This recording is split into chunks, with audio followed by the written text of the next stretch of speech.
औसत प्रकुंचन दाब है लगभग 120 mmHg। पौधों में वाष्पोत्सर्जन किस भाग में होता है? पत्ता। खुला परिसंचरण तंत्र किसमें पाया जाता है? तितली। मनुष्य में, कॉकरोच में, घोंघा में, ऊंट में? कॉकरोच। पादप में फ्लोएम उत्तरदायी है जल संवहन के लिए, भोजन संवहन के लिए, भोजन संवहन के लिए। रक्त का थक्का बनाने में सहायक होता है? लाल रक्तबिंबा। रक्तबिंबा। एक कोशिकीय सवाल में जल का परिवहन डैश द्वारा होता है? मिश्रण द्वारा। पादप में जाइलम उत्तरदायी है जल का वहन। पतियों में गैसों का आदान प्रदान कहाँ होता है? सीरा, रंध्र, मध्य सीरा, इनमें से कोई नहीं। रंध्र। हृदय से रक्त रुधिर को संपूर्ण शरीर में पंप किया जाता है? नलिका द्वारा। रक्त का कौन से अवयव घायल स्थान से रक्त स्राव के मार्ग को रक्त का थक्का बनाकर अवरुद्ध करता है? सामान्य अनुशीतलन रक्त दाब होता है 80 ml। रुधिर का कौन सा अवयव रक्त स्राव को रोकने में मदद करता है? लसिका, प्लाज्मा, प्लेटलेट्स, इनमें से कोई नहीं। प्लेटलेट्स।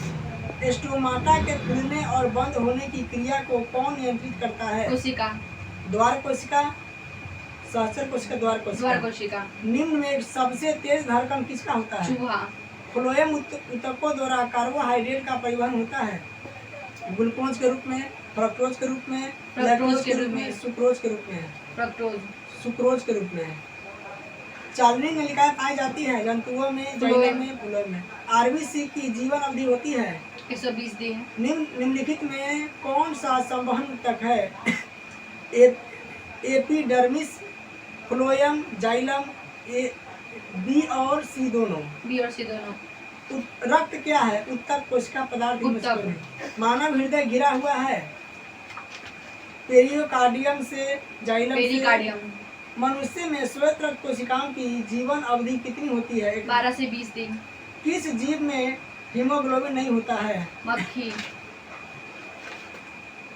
हीमोग्लोबिन की कमी से कौन सा रोग होता है? Pneumonia, anaemia. रुधिर चाप नियंत्रित होता है थाइमस द्वारा, थायराइड द्वारा, एड्रीनल द्वारा। गार्ड कोशिका की कौन सी भित्ति मोटी होती है? भीतरी, बाहरी। ऑक्सीजन का वाहक कौन है? WBC, RBC। पौधों में गैसों का आदान प्रदान किसके तरह होता है? विश्रण। रंध्र, जड़, तना, टहनी। रंध्र द्वारा। मानव हृदय में कितने कोष्ठ होते हैं? 2, 4, 1, 2, 4 है, 4। निम्न इनमें से किसकी उपस्थिति के कारण रक्त लाल दिखाई देता है? कोशिका झिल्ली किस प्रकार की झिल्ली है? पारगम में, अर्धपारगम में। निम्नलिखित में कौन से यंत्र का उपयोग रक्त दाब मापने में किया जाता है? Barometer, manometer, स्फाइगोमैनोमीटर। लसिका का रंग होता है हरा, लाल, हल्का पीला। पौधों के वायवीय भागों से जल का स्टोमाटा द्वारा वाष्प के रूप में निष्कासन कहलाता है? परासरण, वाष्पोत्सर्जन, उत्सर्जन, विसरण। खुला परिवहन तंत्र पाया जाता है कबूतर में, तितली में, मनुष्य में, बिल्ली में। तितली में। रक्त में ऑक्सीजन का भाग है वसा डायलिसिस थैली है? नेफ्रॉन। निम्न में कौन उत्सर्जी अंग है? वृक्क।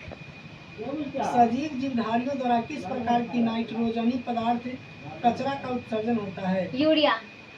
मनुष्य में वृक्क निम्न में से किससे संबंधित है? उत्सर्जन। निम्न में से कौन वृक्क की रचनात्मक एवं क्रियात्मक इकाई है? नेफ्रॉन। प्रोटोजोआ उत्सर्जित पदार्थ का निष्कासन कैसे करता है? विसरण द्वारा।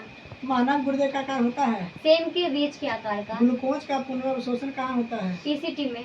बबूल के पौधे में मुख्यतः कौन सा उत्सर्जित पदार्थ निकलता है? गोंद। विभिन्न क्रियाओं के फलस्वरूप बने हानिकारक पदार्थों को शरीर से बाहर निकालने के तंत्र को कहते हैं? उत्सर्जन।